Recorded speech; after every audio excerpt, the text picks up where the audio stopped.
एक तरफ विकास खड़ा है तो दूसरी तरफ विनाश खड़ा है, और विकास अगर पीछे रह जाता है तो विनाश का तांडव बिहार में देखने को मिलेगा। इस बात से पूरी तरह से जनता अवगत है, और बिहार की जनता बहुत वाइब्रेंट है, इस बात को समझती है। यही कारण है कि पुराना ट्रैक रिकॉर्ड 20 वर्षों से उस जंगल राज को रिपीट करने के लिए तैयार नहीं है जनता। और जो खड़े हैं विपक्ष में, वो आज भी अपनी प्रवृत्ति को छोड़ने के लिए तैयार नहीं है। वो चंद दिनों के लिए आए तो बिहार को उसी जंगल राज की तरफ धकेलने का प्रयास किए, और आज भी जो लोग वहां लड़ रहे हैं और जिस तरह के लोगों का संगठन है, वो आज भी उसी प्रकार की प्रवृत्ति, उसी देश काल परिस्थिति में बिहार को ले जाना चाहते हैं।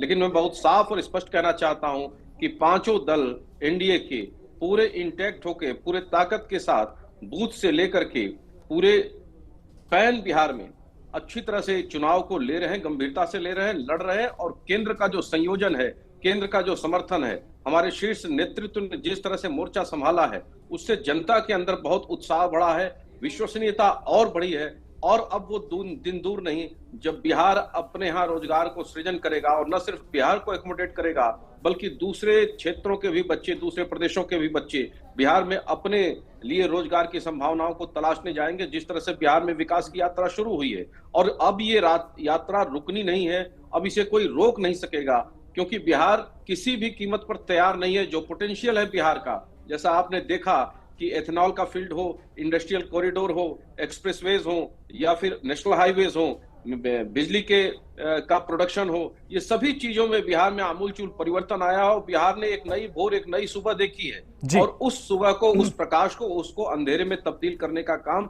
बिहार की जनता कदापि नहीं करेगी। इसके लिए एड़ी चोटी का पसीना विपक्ष लगाने के लिए तैयार है, लेकिन उन्हें स्वीकार करने के लिए जनता तैयार नहीं। राकेश रंजन जी, इस पर मैं आपकी प्रतिक्रिया चाहूंगा। जिस तरीके से यहाँ पर गौरव जी ने जिक्र किया है, उनकी ओर से कहा गया है कि बिहार में लगातार विकास के काम किए जा रहे हैं, तो बीजेपी को ही चुना जाएगा। आपकी प्रतिक्रिया?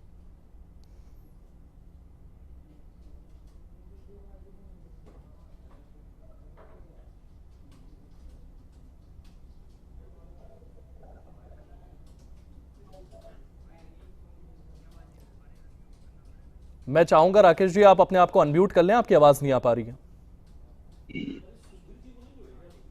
जी, अपनी बात रखिए। पूरा एनडीए का कुनबा, चाहे प्रधानमंत्री जी हो, चाहे उनके जितने भी नए नए जो नमूने आ रहे हैं, इतने डरे हुए हैं कि ये लोग क्या बोल रहे हैं, क्या नहीं बोल रहे हैं, कुछ इन्हीं को समझ में ही नहीं आ रहा है। जब जनता जो है इनके 20 वर्षों के कुशासन से परेशान होकर के जब पूरा मन बना लिया है कि इनको उखाड़ फेंकेंगे, और नया महागठबंधन के जो अभी मुखिया है श्री तेजस्वी यादव जी, उनको नया सीएम बनाएंगे, तो इन लोगों को पेट में दर्द होने लगी है और कुछ समझ में नहीं। अभी देखिए बीजेपी के प्रवक्ता बैठे हुए हैं, वो क्या बोल रहे हैं कि इन्होंने स्वीकार कर लिया कि बिहार में यदि विकास पीछे छूट जाता है तो विनाश का तांडव मचने लगता है, और वही हो रहा है।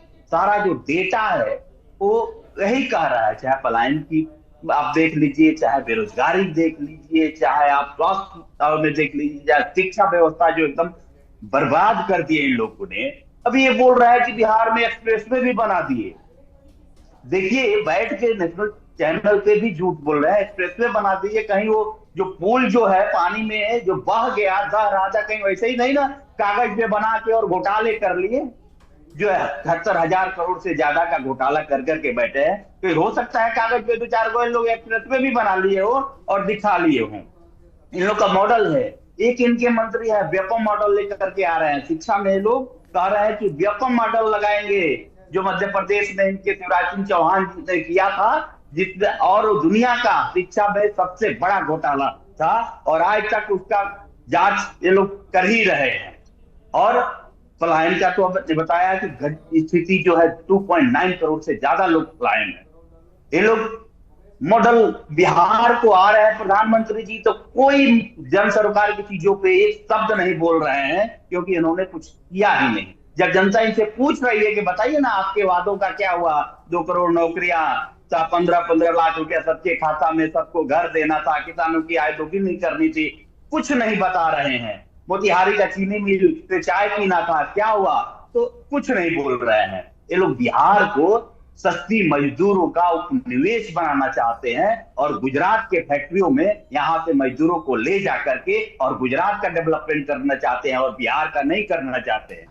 ये मीन्स इनके सम्राट चौधरी हैं जिनको ये लोग बनाए हुए हैं फर्जी डिग्री वाले, तो खुद उनको समझ नहीं है क्या करें, तो पूरा इनका कुनबा ही है, या तो डिग्री फर्जी है नहीं तो एक और लास्ट बात, एक और इनके नेता के आपने बयान सुनाया जिनको मीन्स 65% लोग जो मोदी जी को वोट नहीं देते हैं, 34 से 38% वोट, 35% वोट मोदी जी को चुनाव में आता है, और बाकी 65% लोगों को नमक हराम कह रहे हैं, और ये सोच रहे हैं कि वो लोग जिनको हम नमक हराम कह रहे हैं वो हमको वोट देंगे।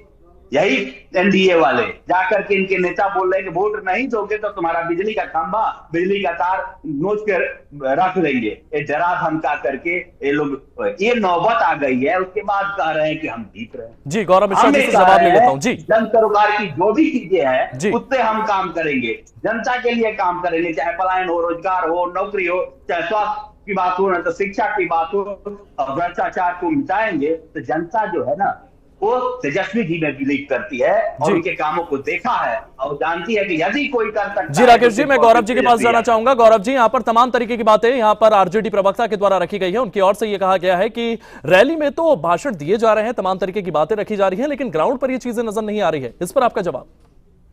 देखिए, आधी अधूरी जानकारी के साथ ये गलत मिसपरसेप्शन फैलाने का काम कर रहे हैं। एक नेशनल टीवी पे बैठ करके पटना पूर्णिया एक्सप्रेसवे प्रस्तावित है, उस पर काम चालू है।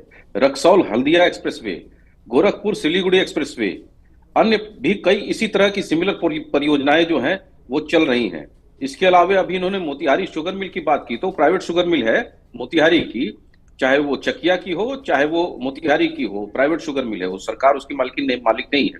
और दूसरी सबसे महत्वपूर्ण बात, इंडस्ट्रियल डेवलपमेंट बिहार में जो हुआ है वो अभूतपूर्व हुआ है। एम्स बिहार में आया है, बरौनी की मिल चालू हुई है। नहीं, एम्स क्या है? एम्स होना चाहिए था कि नहीं होना चाहिए था बिहार में? 70 वर्ष में एम्स आना चाहिए था या नहीं आना चाहिए? इंडस्ट्री है। क्यों उससे स्वास्थ्य सेवाएं मिलेंगी कि नहीं मिलेंगी? स्वास्थ्य सेवाएं बनवाया है। नहीं, एम्स से क्या होगा? एम्स से किसको लाभ मिलेगा? जनता को मिलेगा या नहीं मिलेगा? आप नहीं चाहते हैं बिहार में एम्स आए, बिहार में अस्पताल खुले, बिहार में एक्सप्रेसवे बने, बिहार में इंडस्ट्रियल कॉरिडोर बने, आप नहीं चाहते हैं। आप लोगों ने तो बिहार को उजाड़ करके रख दिया। तो आपके मंत्री जी बोल दिए थे कि आपके राज में तो सब छोड़ दीजिए, मैं स्वयं साक्षात बैठा हूं, चकिया शुगर मिल का एक पार्टनर हूं, और मेरे ऊपर जानलेवा हमला कराया आप लोगों ने, मेरे ऊपर जानलेवा हमला कराया। ये पूरा सर नीचे यहाँ से यहाँ तक खुल गया। आप लोगों के राज में तो कोई परिंदा नहीं जाता था वहां कार्य करने के लिए, और बिहार के पोटेंशियल को कुचल करके रखा था आप लोगों ने। और आज बिहार के रास्ते पर जा रहा है, उससे आपको बेचैनी है, उससे आपके पेट में दर्द हो रहा है, पेट में मरण पड़ रही है, और वो होना नहीं है। जनता कभी कदापि नहीं आने देगी आपको। और अभी तक 26 जी, मैं हमारे तीसरे मेहमान के पास भी आपको लिए चलता हूं। सुधीर सोनी जी हमारे साथ राजनीतिक विश्लेषक मौजूद हैं, मैं उनके पास लिए चलता हूं। गौरव जी, एक एक करके हम सवाल रखेंगे तो लोग भी हमारी बातें समझ पाएंगे, आपकी पार्टी का संदेश समझ पाएंगे।